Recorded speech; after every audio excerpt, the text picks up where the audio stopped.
Well, it is precisely 11 o'clock, so I'm going to start off by welcoming everyone to our session today.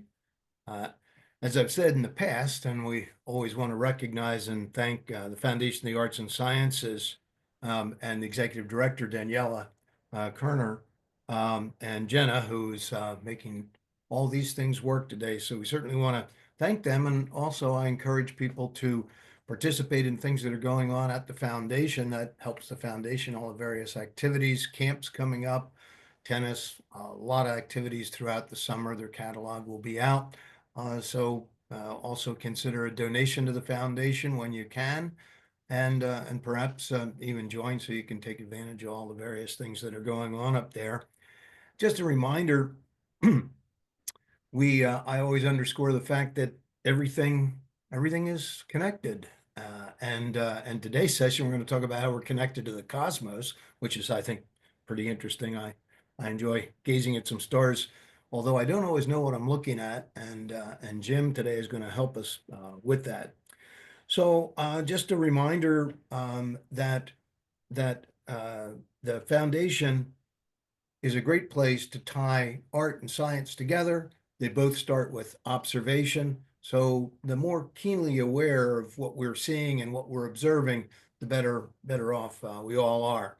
Our speakers are selected to help us understand things so that we can appreciate them more, and then that helps us be better stewards of certainly our immediate environment, LBI, but then our our state or our estuaries or our planet, and I guess to a degree our whole cosmos. So we want to be always thinking about that. I want to thank Darlene Cavalier, who's with us today. I'm going to have her introduce Jim because she's been working with him for a while.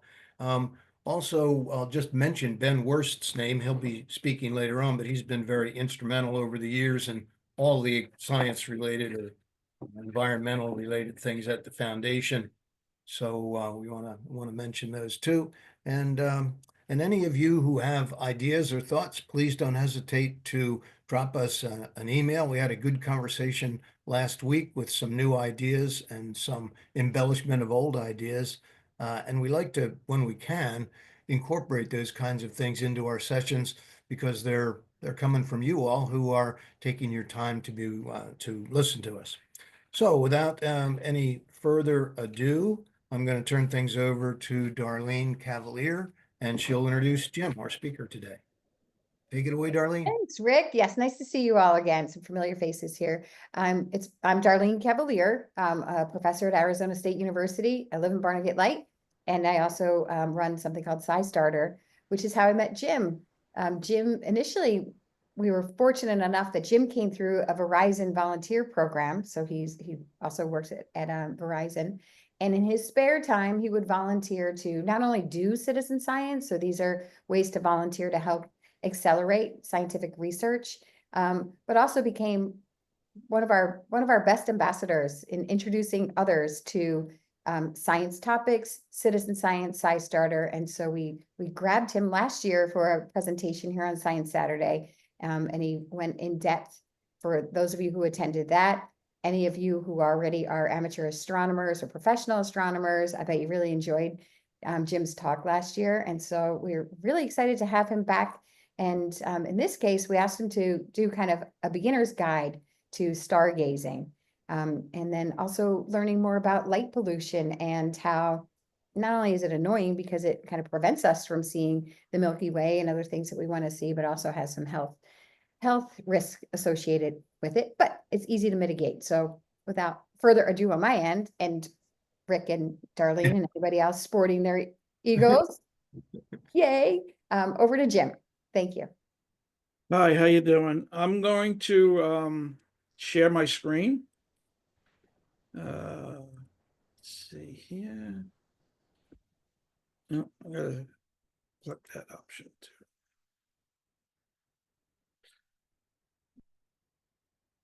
All right. Darlene, that's showing up okay?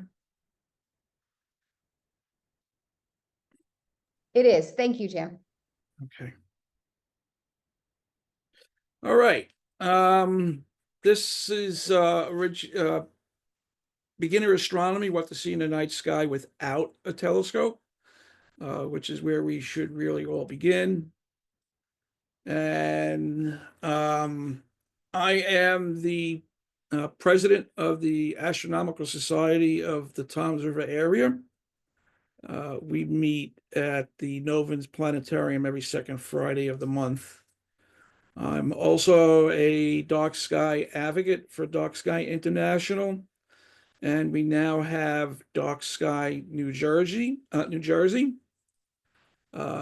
So what does that mean? I actually go around talking about the problems associated with light pollution and how we can correct it. Since I have been involved in this, we got a lot of things going on.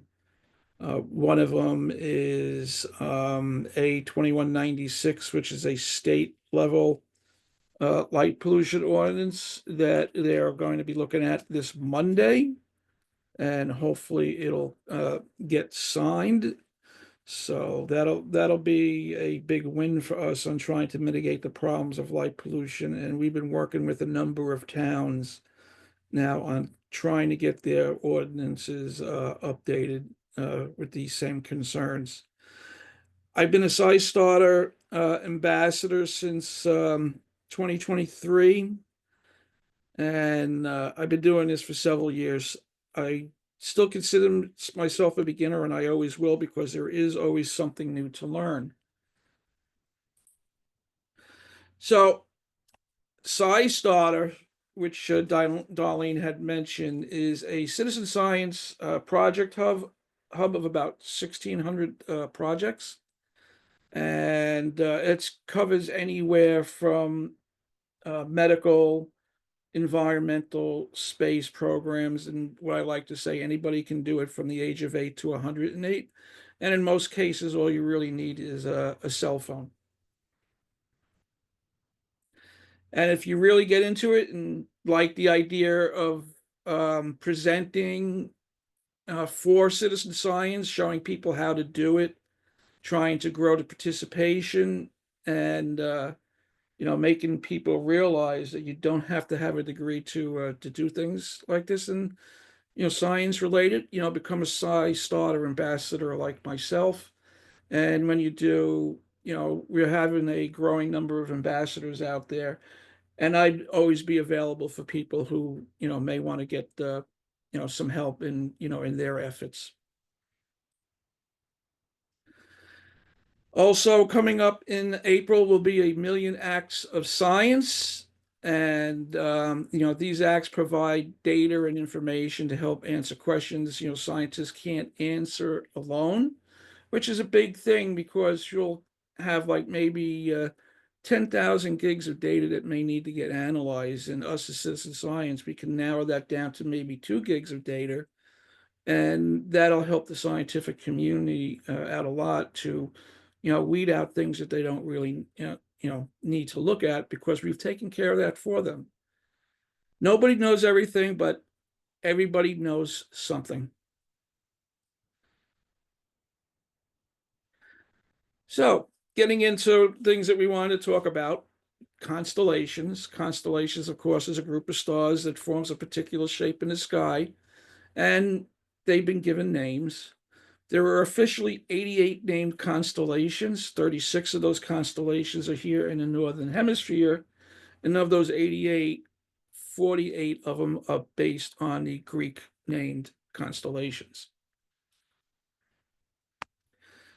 Now, when we look at constellations, the stars in the sky in the constellations, they're always fixed in the sky. They're not moving, even though it seems like it's moving. It's actually us. We are on a moving planet, throughout the hours of the day, and each day changes, and those constellations will change their position in the sky, which gives us the seasonal constellations between spring, summer, winter, and fall. And right now we have a lot of the winter constellations out there. Then there are those constellations that are considered circumpolar. Polar constellation means that we see them all year. Now, for us, generally there's considered 5 circumpolar constellations for us here in our area in the northern hemisphere, but there's actually 6, and you'll see them all the time. Right there in the middle is Ursa Minor with Polaris, the North Star, and then we have Ursa Major, the Big Bear, uh, along with Draco the Dragon, Cepheus the King, and Cassiopeia the Queen. The last one is a constellation that came around in the 1600s called Camelopardalis, and the Giraffe. Even though it's got that name of a camel in there, it's represented by a giraffe, but it's also one of the hardest constellations to see, again, because we have those concerns with light pollution. Ursa Major is our largest constellation in the Northern Hemisphere, and we mostly associate Ursa Major with the asterism, the Big Dipper. Ursa Major in itself is a little bit harder to see, again, because of light pollution, but the Big Dipper in itself stands out all the time. And here on the screen, you'll see a listing of the stars associated with the Big Dipper. Mizar holds its a place because it's actually more than one star. And back in ancient times, if you can actually see the 2 stars in Mizar in that handle of the Big Dipper, then you become a warrior because your eyesight is so good. So what is an asterism? An asterism is a pattern of stars of 1 or more constellations. These star patterns are commonly recognized by observers across the world, and they will have different names depending on the culture it's coming from. They do play an important role in celestial navigation as well as observational astronomy. They can be used as reference points for identifying stars as well as other constellations. As depicted here by this image, the Big Dipper is our pointer stars to get out to finding many of the constellations that are out there, Pegasus, Andromeda, Cygnus, Hercules, just to name a few of these constellations. Other things that we can see out there are our planets. We have the 4 rocky inner planets, Mercury, Venus, of course, Earth, and Mars, followed by the 2 gas giants, Jupiter and Saturn, and then wrapping it up with Uranus and Neptune. We could see many of them in the night sky at different times of the year, and they'll follow their elliptical path, and makes for good observing. You won't see them twinkling; they'll pretty much stay solid. So that's how you can tell the difference between a star and the planets. Here, right now, in coming up towards mid-February, in Gemini, the twins, you'll see Mars, and at the horns of Taurus, the bull, you'll find Jupiter. This particular constellation in the middle is Orion, which also is another good set of pointer stars to try and get out to the other constellations in the winter sky. So for constellation observing, not much is really needed. Just look up, for naked eye observing. There are some tools that you can use for for old school. Plane sphere is still available. And to look at that in the middle of the night, you're going to want to have a red flashlight. Now, why is that? We have a thing called night vision, and using a regular light will actually ruin our night vision. As our night vision gets settled, we'll start to pick up more and more of these stars that are out there. For getting in with the times right now, everybody, of course, has cell phones, and there are astronomy app tools out there. They give you, weather forecast, planning for an observing session. You can actually take your cell phone and track the areas of the sky to see what constellation or planet you're looking at. You can zoom in deeper and see, some of the deep sky objects. And your cell phones can also be set for night mode.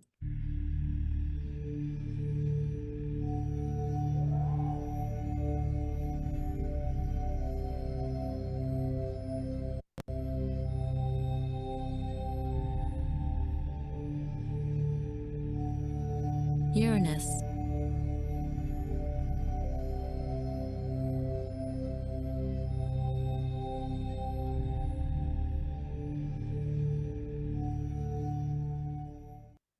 So here are a listing of several of the apps that are out there. Stellarium being the biggest one, which is also used for actually, running your telescope in observatory mode. Sky Safari, which was presented here on the screen, Star Walk, Star Tracker, and there's many, many more out there. Another thing we'll see in the night sky, of course, is the moon. That's usually one of the first things you see, growing up in life, and it's very evident out there. Earth, of course, only has one moon, which is generally 239,000 miles away. And yes, in this particular image, that is a plane in front of the moon. We were lucky enough to actually track, the air traffic going by in Seaside during this particular time of year when we were set up for a lunar eclipse. So we had, with the astronomy group, had a good fun time, trying to capture all these images. But I would like to say I think I captured the best one that night. The moon can be seen, with the naked eye most nights, and it, traces its 20-day orbit around the planet, but becomes more impressive during its phases. This is the one part, during the phases where you'd really want to look at it, either large binoculars or a telescope, because you get to see the shadowing of, the craters and the valleys and the mountain ranges on the moon. And yes, there are cell phone apps that can be used for let you know what's going on with the moon. Two of the ones listed from Google Play is, Daft Moon Phase and Phases of the Moon. And it can tell you what's going on at that particular time, what you want to know for like today with the moon. Or you can look, forwards, for like months, if you want to set up a session, a couple of months out. The app is represented below, Lunar Map HD, actually gives you more detailed information on the moon.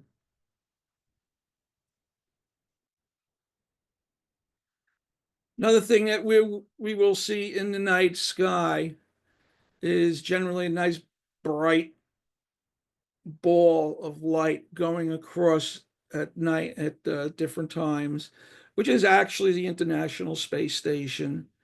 And you'll see it generally like dusk or dawn. And viewing opportunities can be, at different ranges. You'll have maybe only be able to see it, one time a month. And then there's other times where you could see it several times a week. There is an app for that called Satellite Tracker. And it's a pretty good app, and we use that for our star parties, just so we know when we're doing a star party, And if it's going to pass by, we'll make that big announcement for people to look up, so they can see it. And we get like a lot of oohs and ahs, because they never realized what was going on up there with it. Another thing that we've been seeing a lot of for the last couple of years are the Starlink's mega constellations, and that is being set up for global internet service, for regions that don't have it. And the one image was actually showing you the start of the constellation being deployed. But the next thing they were going to show is what it actually looks like to us right after that deployment as the satellites start to spread out and go higher and higher up in the sky.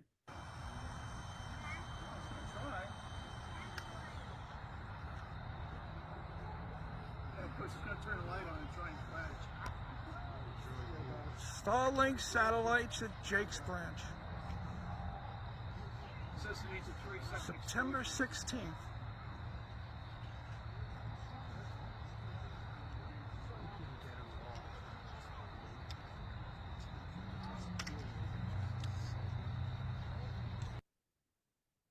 And here, satellite tracker also has that ability to track all the Starlink's satellites that are going by.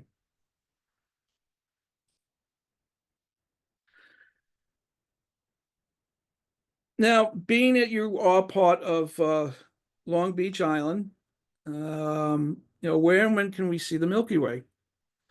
From November to January, you really, can't see it. The galactic center is not there. You will see a thin part of the Milky Way,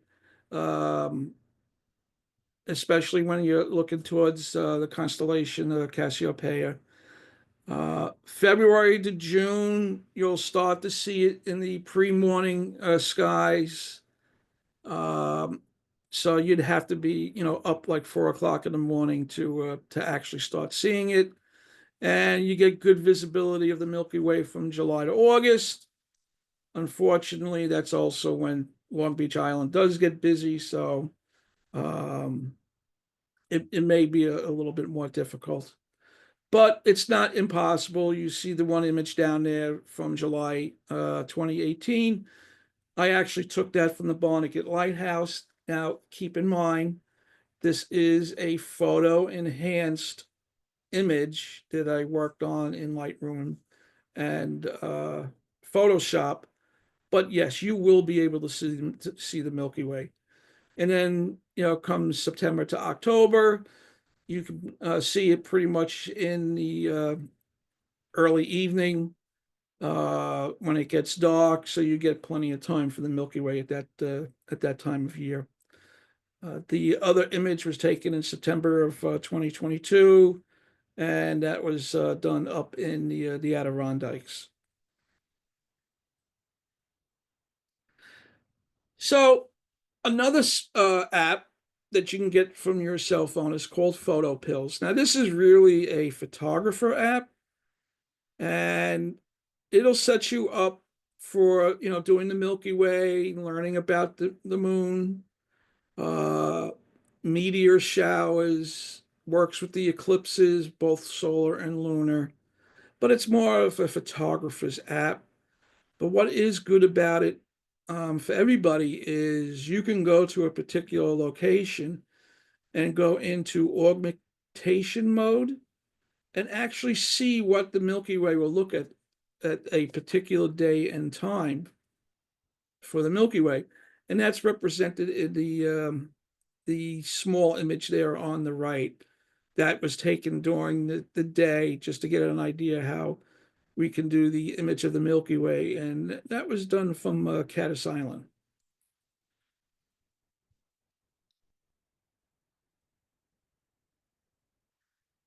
So you want to learn more about observing the stars at night? Visit an observatory, a planetarium, or join an astronomy group. Now we have, like I said, we have our astronomy group meets at Noven's Planetarium, which is at Ocean County College. That's a good place to go. We have the Astro Astronomy group. It's open to everybody, and you wouldn't have to join right away if you just want to check it out. But if you want to see us in full, on February 22nd at 6 p.m., we will be having a star party at Jakes Branch County Park, as long as the weather cooperates with us. The weather, of course, is our hardest thing to get by when you're actually hosting a star party for the public.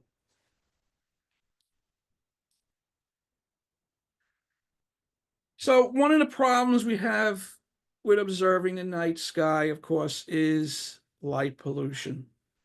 Is light trespass, glare, and sky glow. Sky glow, of course, is, washing out the night sky at night. And over the years, as you can see from this little quick video clip going by, it's been getting worse. Only 2 in 10 people live under the sky of natural darkness. And, with the ability to see the Milky Way the way, people should see it. If you want to see the Milky Way in all its glory, the best place right now to go would be a place called Cherry Springs State Park, which is in north central Pennsylvania, which is about a 7-hour ride from Toms River. Dark Sky International is a global organization that works to protect the night sky, and I've been, like I said, I've been doing it for a number of years, and we are starting to make some headway in New Jersey. And how can you tell people not being able to see the night sky? Well, back in 1994 in Los Angeles, there was a power outage related to a earthquake. And when people went outside at 3 o'clock in the morning, they were presented with something they'd never seen before. This milky band of stars, which of course is the Milky Way, and they were calling the Griffith Observatory and the police stations, what is that? So there are whole generations of people that have never seen it before. So why care about light pollution? Well, other than the subject of what we're talking about here for today, stargazing and astronomy, more importantly, there is a big impact to our health as well as our environment. There are a number of cancers that are associated with light pollution. For the wildlife, sea turtles will get misdirected and not make it into the ocean. Birds are having problems because a lot of them migrate at night and they'll fly into buildings. One of the big events that is dear to me related to 9/11 is the Pillar of Lights, and they count the number of birds that are getting trapped in those lights. And several times at night, the Audubon Society, working with the people who are running the pillars, will shut those lights off so the birds that are in there can actually disperse and go on their natural migration routes the way they're supposed to. Insects is a big thing. Insects is part of our pollinators, and yes, we do have nighttime pollinators. And if we lose those pollinators, we will lose 1/4 of our food production. So, stargazing aside, in health-wise and environmentally, those are the really big concerns with light pollution that we really need to take to consider and get control of. One way we can do that is a program called Globe at Night that you will find on the SciStarter. And there is a link down here for the Science Saturdays that'll take you to a page dedicated for the Science Saturdays. Globe at Night was founded in 1994, and they've done well over 200,000 measurements, and with 180 countries involved.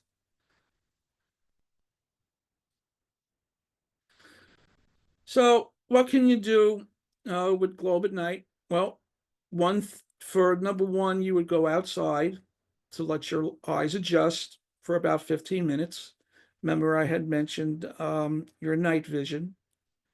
Then you would find the constellation of the month. And remember, earlier on, we talked about, how to find the constellation of the month. A good one would be is to, with the Big Dipper, and find that selected constellation,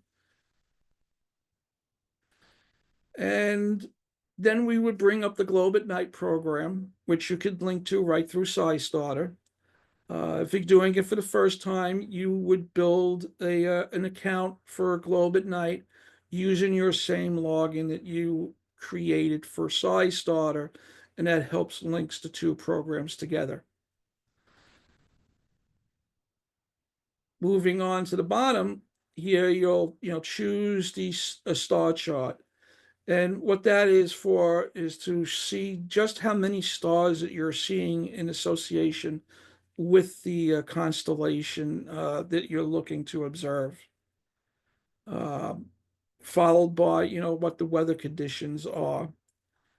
There is a note section that I also like to fill out with which would list the current conditions surrounding me, street lights, floodlights, so they know those other impacts that may be going on as well. If you really want to get nerdy like me, then you could do an optional thing here called the sky quality meter, and you can actually point it up at the night sky, and it'll take a measurement of how dark it is. And that'll take a lot of the steps that we just went through by just plugging in your number, based on the sky quality meter. Doesn't matter depending on which way you went, when you get to the last step here, you would plug all your information in, link it to your account, and submit the data.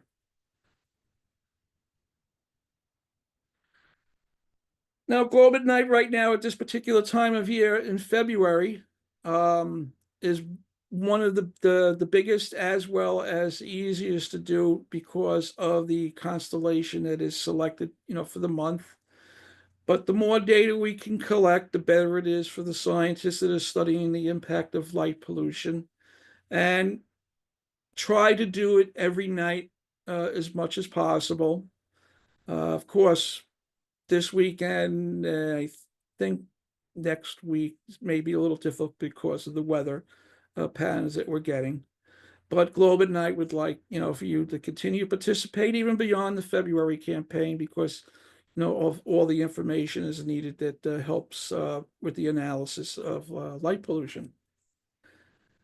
Now that constellation of the month is Orion the Hunter, which is also a good constellation for using as pointer stars. Orion helps us get out to, Taurus the Bull. And then from Taurus the Bull, we can trace ourselves to the Pleiades, the Seven Sisters, which is a open star cluster that a lot of people do make the mistake of referring to it as the Little Dipper because of its shape, and that's not.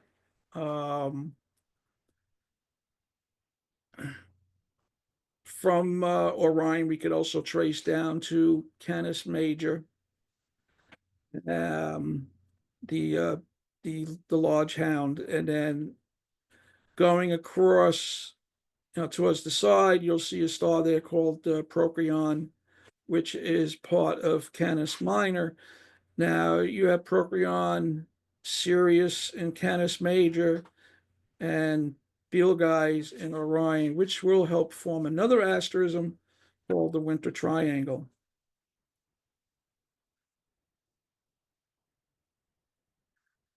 So our night skies belong to more than us. saving our night skies is more important than what, astronomers and photographers may want.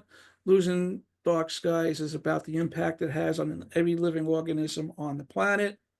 Human advancement should not come at the cost of our environment, because doing so will impact us in the end.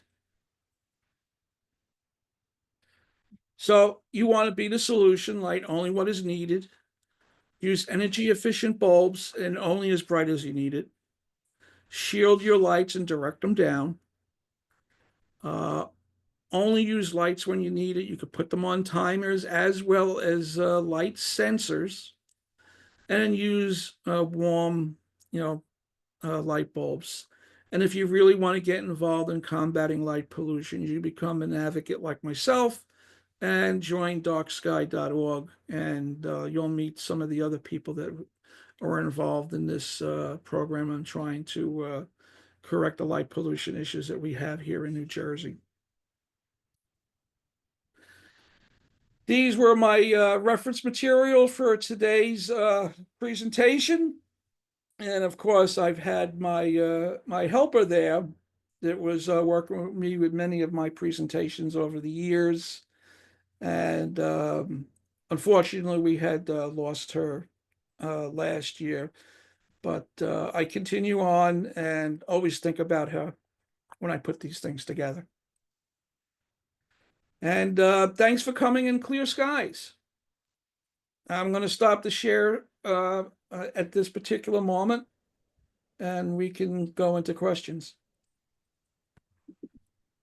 That's great, Jim. Really good. Thank Very, you. very helpful. I see Rick put some, and what was your cat's name again? That was Penny. Penny. Penny's adorable. It's nice that you keep her memory alive like that too. I do want to encourage anybody who has questions, you can either put them in chat, or also I would say it's also okay to take your mute off and just ask a question if you have one of Jim. And I see Rick has two. And you may have answered the second one through the course of the presentation, but if there was one app, what would you recommend, Jim? Would it be I like Star Tracker. Okay. Not taking anything away from Sky Safari, but I use that one the most for star parties. It also has nice music as it's going. Oh, nice. So I'll share that information during star parties, and you'll see a lot of people loading it up, at that time, and you'll hear people throughout the star party with music going around all over the place because they're trying it out. And you said that's Star Tracker? Star Tracker. Okay. Great. And a lot of these apps are both available in Google as well as in Apple. Great. Does anybody else have any questions? Do we have any stargazers out there with or without a telescope? Anybody interested in measuring light pollution? We'll have many opportunities. Jim listed a couple. And Jim, I'll send you an invitation on April 26th at the, you might have something going on already, but at the Barnegat Light Pavilion, we'll have sort of a in-person version of all of these Science Saturday talks. We'll actually be able to do the projects and hear from the people that you're seeing on Zoom. Cool. Yeah. I'll bring that up right now because it's, now that you're mentioning it, good segue. From April 21st through April 28th is Dark Sky International Week. Great. Which is for the education of the public about light pollution. And we try to fill out as many proclamations as possible, for getting the word out.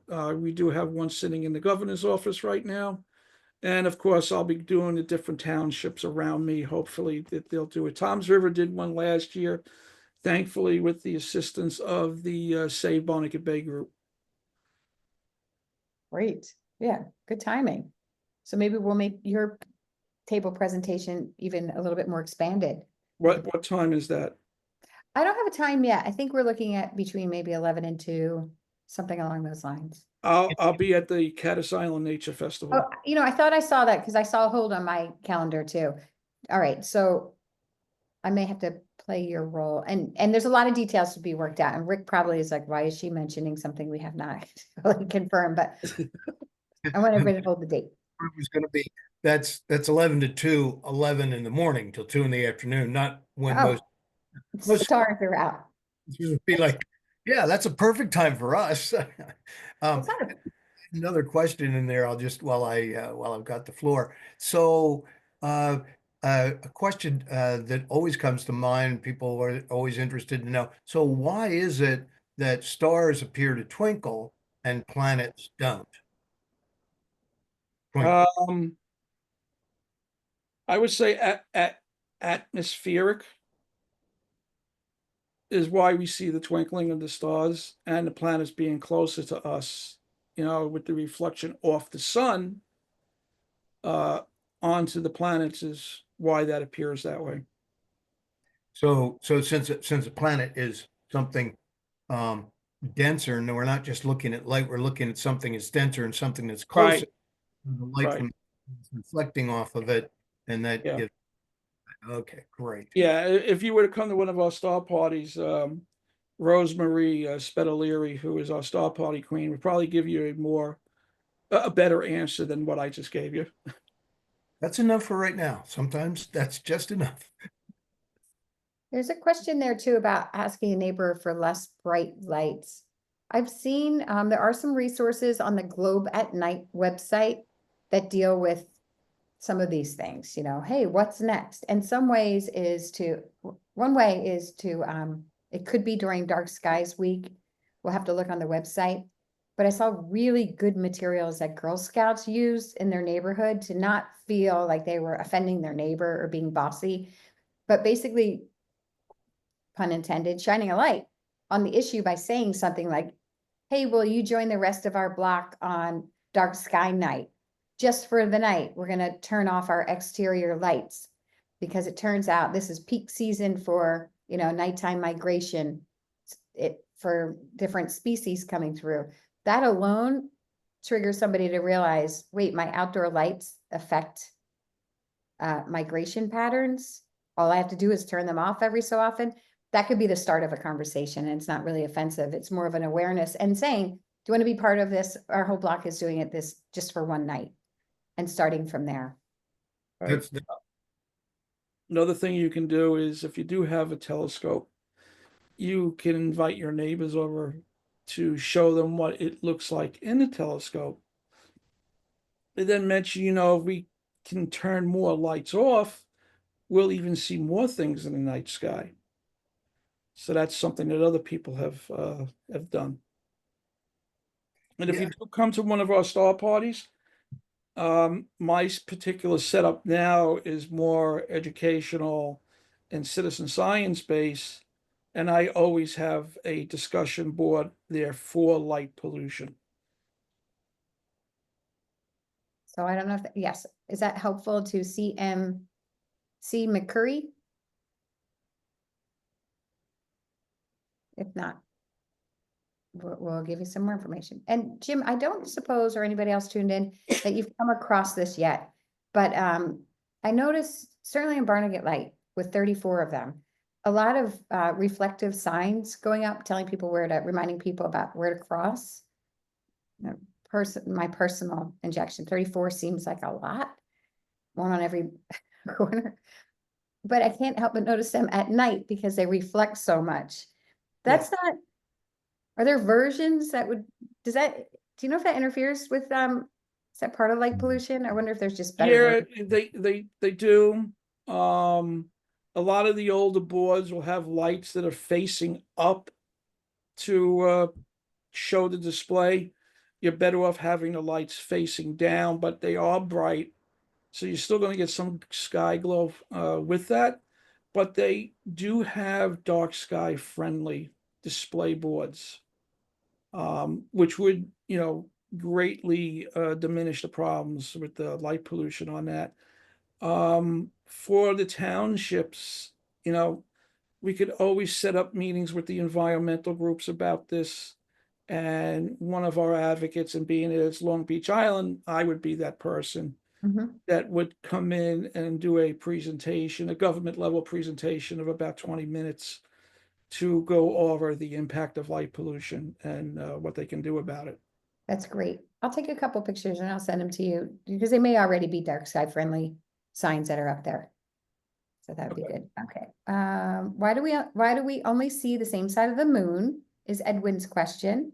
And Edwin Quinn Jr. Quinn used to be my last name. Go Irish. And then also, what time do you meet on the second Fridays? From 7 o'clock. That answers Teresa's Yes, question. 7 p.m. This particular Friday, February 14th, which is also my anniversary. We have Phil Zollner, who also presents at the planetarium, is going to do a presentation on his visit to the Lowell Observatory. And Rosemary Spitaleri may be doing a presentation as well, or one of our other members, Vic Palmieri. What'd you put the camera on for?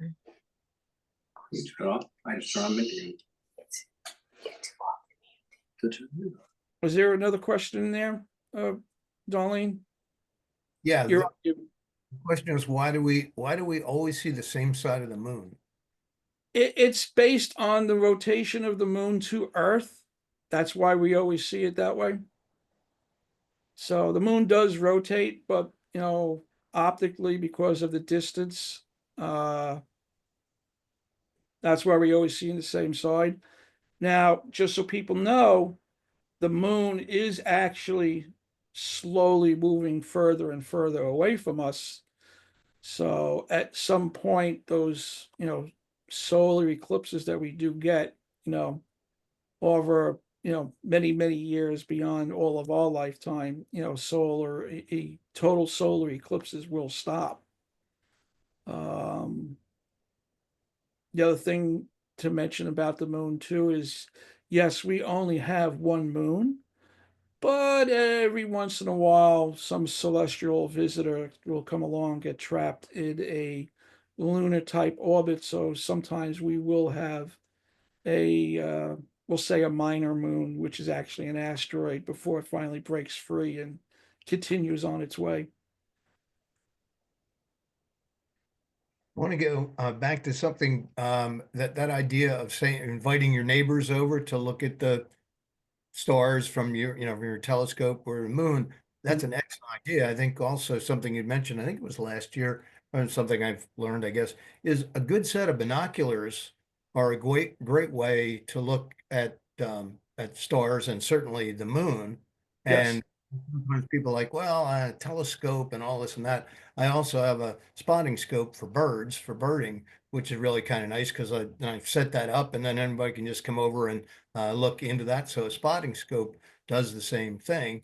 And the other thing is if we look at the moon when it's a half moon or something like that, you can actually see the moon rotating. When you look carefully, you are seeing the shadows of whatever that line of demarcation is. And that's kind of fun to point out to people because like I'm not just seeing the moon, I'm actually seeing that it is rotating. So those are two little things that I've noticed over the years. Hey, Jim, this is Carl. Hey, I was wondering, have you guys ever considered having a star party out in the ocean beyond the light pollution? Um, you can do a visual star party out in the ocean, but using the telescope because of the movement would really make it very difficult to do. Also, it's not good for your optics. Mm. When we do star parties at Island Beach State Park, we have to clean our scopes up if the wind is blowing the wrong way.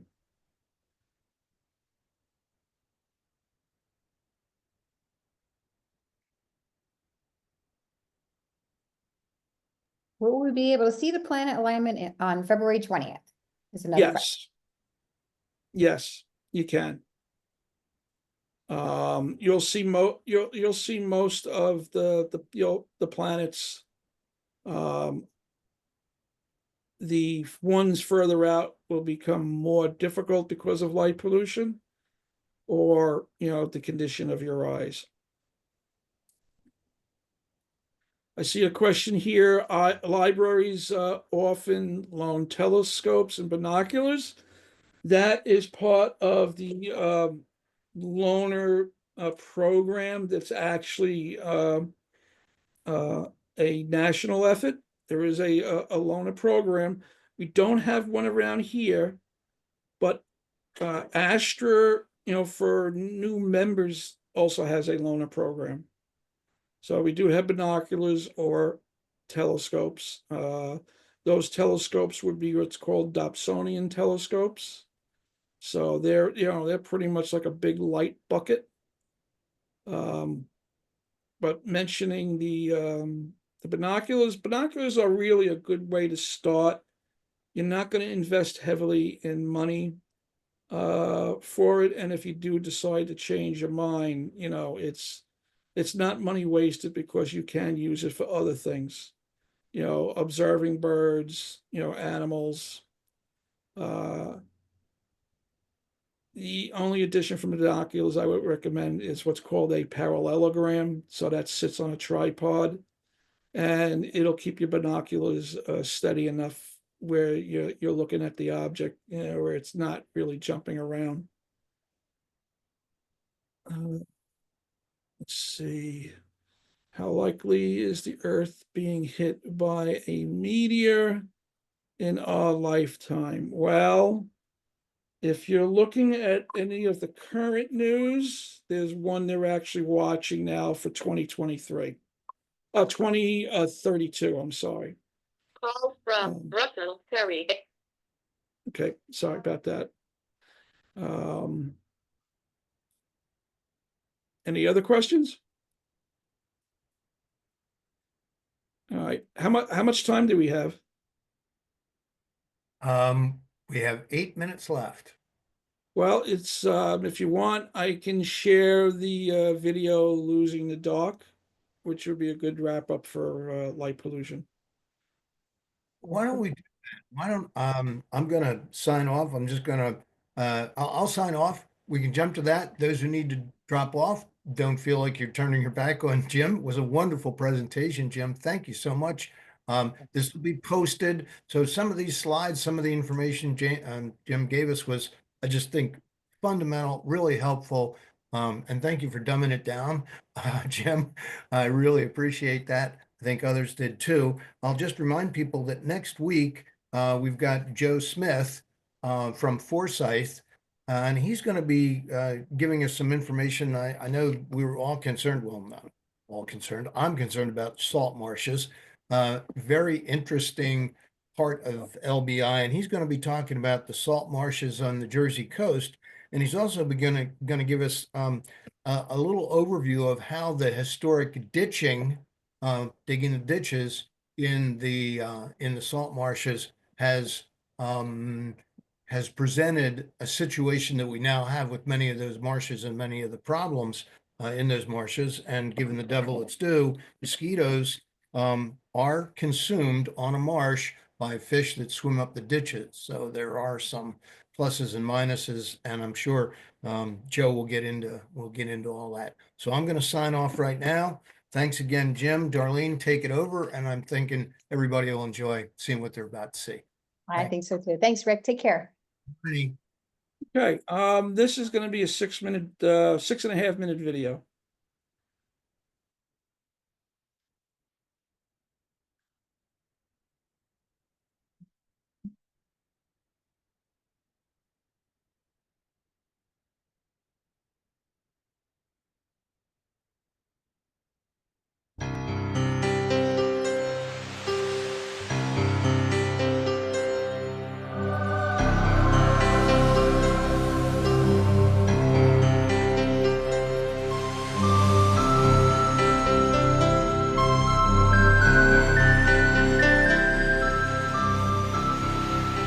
live on the surface of a planet, spinning on its axis once every 24 hours. Its rhythms of day and night are embedded in the biological makeup of all life. During the day, we bathe in the glow of the sun. As night approaches, darkness takes over. It's a time to rest, to rejuvenate, to marvel at the beauty of the night.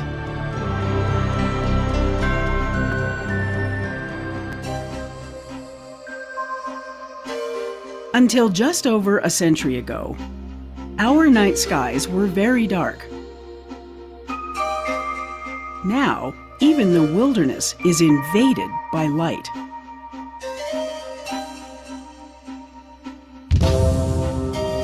Our cities glow at night. Buildings are lit up. Unshielded lights blind us as we travel along our streets and roads. All these artificial lights overpower the darkness. The waste of energy is obvious, even from space. Much of that yellow glare the astronauts see comes from streetlights. They produce most of the light pollution on the planet. The glare is scattered by the atmosphere, creating sky glows over the landscape. We are losing the dark of night at the speed of light. Light pollution threatens the health of every living thing on Earth. Lights at night disrupt plant growth. Unshielded lights contribute to the deaths of countless land and sea animals each year. Migrating birds crash into illuminated buildings. Newly hatched sea turtles mistake the glow of electric lights for the shimmer of the ocean's surface.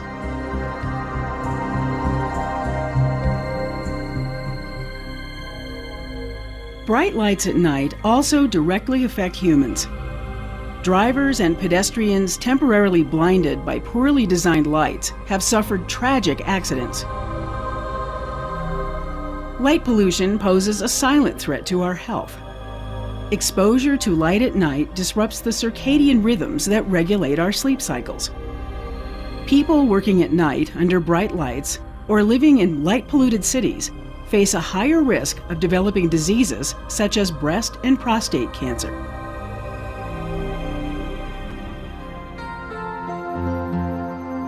Here is a night sky with typical light pollution. On a good night, only the brighter stars and planets pierce the glow.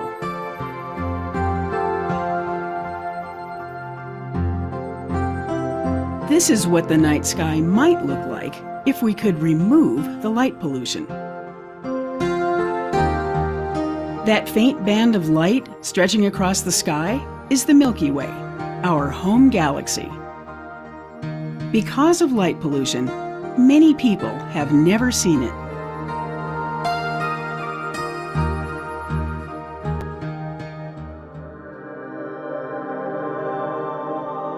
Astronomers know all too well the problems caused by lighting up the night. They need clear, dark skies to study the many fascinating objects in the universe. Light pollution simply washes out their view of the cosmos. Lighting up the night sky wastes money and fossil fuels. To keep a 100-watt light bulb turned on every night for a year takes the equivalent energy output from burning half a ton of coal. Multiplied by the billions of lights blazing up from Earth, the cost of energy we use to light up the night is colossal.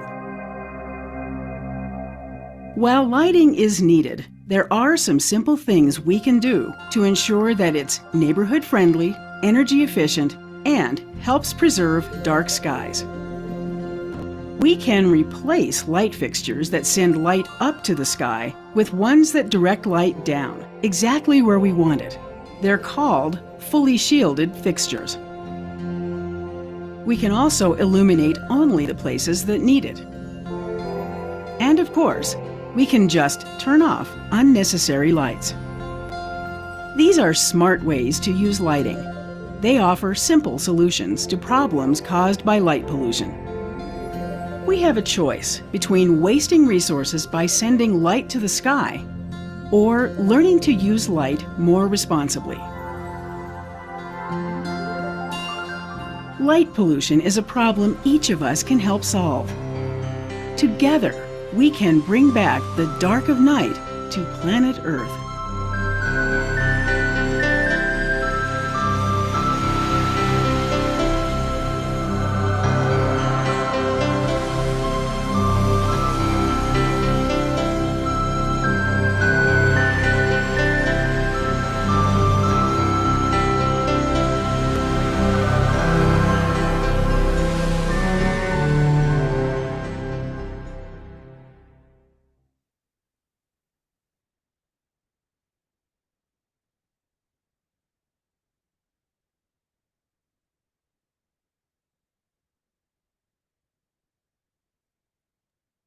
Okay. Beautiful. Thank you, Jim.